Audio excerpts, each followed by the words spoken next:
Howdy, y'all. This is Proverbs 13 in the RSV for December 13th, 2023. A wise son hears his father's instruction, but a scoffer does not listen to rebuke. From the fruit of his mouth, a good man eats good, but the desire of the treacherous is for violence. He who guards his mouth preserves life. He who opens wide his lips comes to ruin. The soul of the sluggard craves and gets nothing, while the soul of the diligent is richly supplied. A righteous man hates falsehood, but a wicked man acts shamefully and disgracefully. Righteousness guards him whose way is upright, but sin overthrows the wicked. One man pretends to be rich, yet has nothing.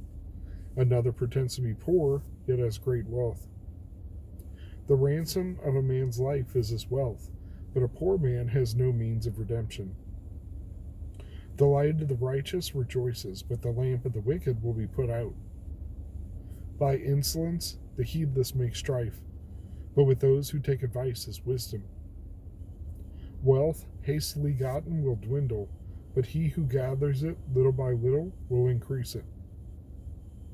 Hope deferred makes the heart sick, but a desire fulfilled is a tree of life. He who despises the word brings destruction on himself, but he who respects the commandment will be rewarded. The teaching of the wise is a fountain of life, that one may avoid the snares of death. Good sense wins favor, but the way of the faithless is their ruin. In everything a prudent man acts with knowledge, but a fool flaunts his folly. A bad messenger plunges men into trouble, but a faithful envoy brings healing. Poverty and disgrace come to him who ignores instruction, but he who heeds reproof is honored. A desire fulfilled is sweet to the soul, but to turn away from evil is an abomination to fools. He who walks with wise men becomes wise, but the companion of fools will suffer harm. Misfortune pursues sinners, but prosperity rewards the righteous. A good man leaves an inheritance to his children's children, but the sinner's wealth is laid up for the righteous. The fallow ground of the poor yields much food, but it is swept away through injustice. He who spares the rod hates his son, but he who loves him is diligent to discipline him. The righteous has enough to satisfy his appetite, but the belly of the wicked suffers want. So, last night I did record this, but I managed to cover the mic up. My raspy Batman voice notwithstanding, the audio quality was super poor. So, apologies. This is a re-record. What can you do? I assume, though, that the insight might be slightly different. And I didn't really re-watch that part of the video to try to remember what I said to represent it here. So let's see what we have.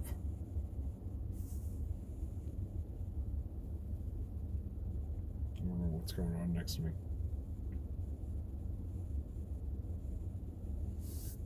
You've got the wise son, right, and the righteous person, both described as people who listen, who learn when they're told something, who, when they're reproved or rebuked, take it to heart, not offense, and move forward, better every day. If you guard your mouth, you preserve your life. Ooh, man, as a person who near professionally puts his foot in his mouth on a semi-regular basis,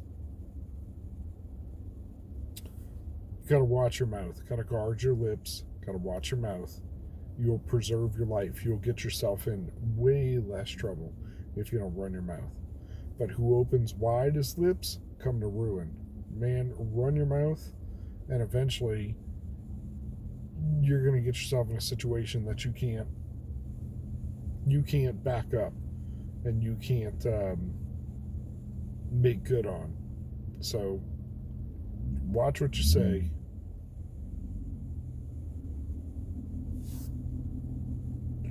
The soul of the sluggard craves, but the soul of the diligent is richly supplied. So we see several times in Proverbs, like, people chasing their own thoughts, their own fancies, their own plans, instead of like doing the work set before them and doing the work that they need to do for their life, for their food, or their family, or their house, or their business, or whatever it is. So we see the soul of diligence richly supplied. So I think in this case, right, we're not just talking about those needs, but the people who seek out the wisdom, who are making the time for study, right, to meet with the Lord. They'll be richly supplied. More examples of the righteous and the wicked. But I do like, one man pretends to be rich, yet has nothing. Another pretends to be poor, yet has great wealth. You got people that don't really have money, but want to flaunt the money they got. That's the luxury brand crowd, right? Because it's more about buying the name and being seen with the brand or the logo than it is about the product itself. Conversely, go into a really fancy restaurant, right? If I go into a fancy restaurant, I need to have a nice shirt on, I need to have some nice pants on, I need to look very presentable. But then when you look around, for instance, a very expensive steakhouse, you'll find that the richest people, often the older gentlemen, are wearing whatever they want, right? Maybe a polo, possibly just a t-shirt and jeans and some New Balances. Why? Because they don't need to look rich. They are rich. And they're probably regulars if they're dressing like that. So think about the way that you present yourself. It's important to present yourself well and make the right impression, but at the same time, watch who you're trying to impress and what you're doing with your money.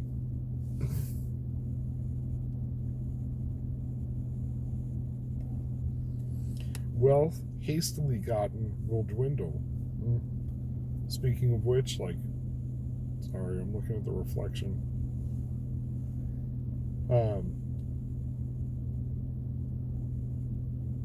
But if you gather it little by little, you'll increase it. Why? Because you're very carefully stewarding and building what you have, instead of a windfall that you could just spend on whatever,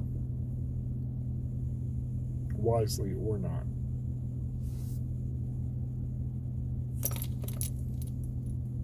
Sorry, I can't stop hitting it. It's like wind chimes, basically. In everything, a prudent man acts with knowledge, but a fool flaunts his folly. Right, that's what I'm saying. Better every day. Better little by little. Better every little piece of wisdom gained, bit of understanding, reproof, rebuke, whatever. Because each thing builds on how we make decisions following on and what we do next.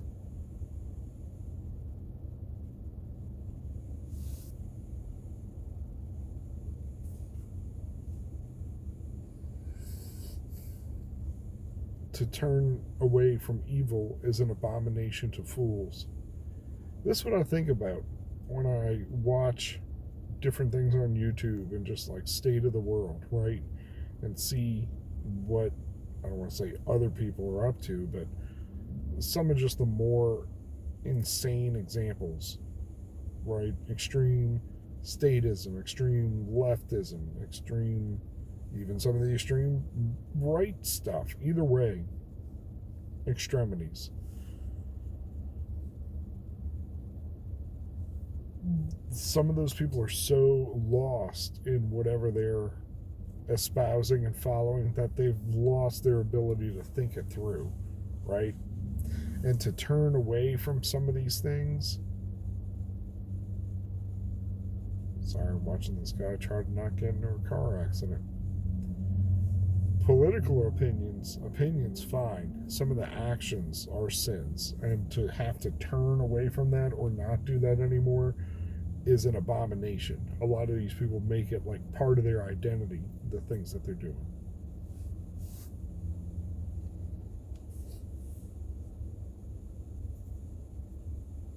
A good man leaves an inheritance to his children's children. Why? Or how? Because he's been diligently building it up. Like we said, small increases, slow and steady. Instead of partying it up, drinking it away, making unwise decisions so that there's nothing to show at the end of your life. Not that a man's measure is by his wealth and the inheritance he leaves to his kids, but it sure speaks to what he did with his life.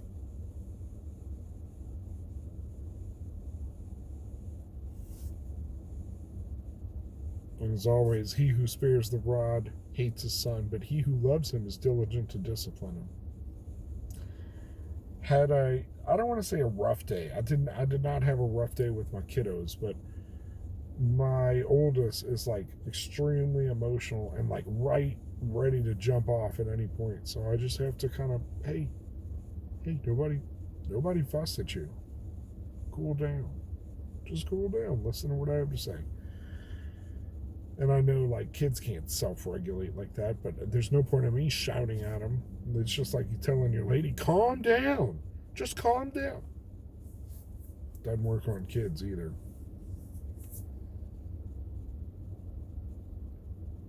And the righteous has enough to satisfy his appetite, but the belly of the wicked suffers want. This is what Paul talks about, being content in all things. Because when you're content in what you have and what you've been given and where you're at in life, because you know you're serving the Lord and what you have is from Him, it's easy to be satisfied. Even when the situation's not optimal, there's a difference between satisfied and complacent. And it's the fine balance that we got to walk on, right? So, with that, be diligent. Be diligent in your work. Be diligent in seeking. Be diligent in applying every little bit of things that you learn. So, every day, a little bit better.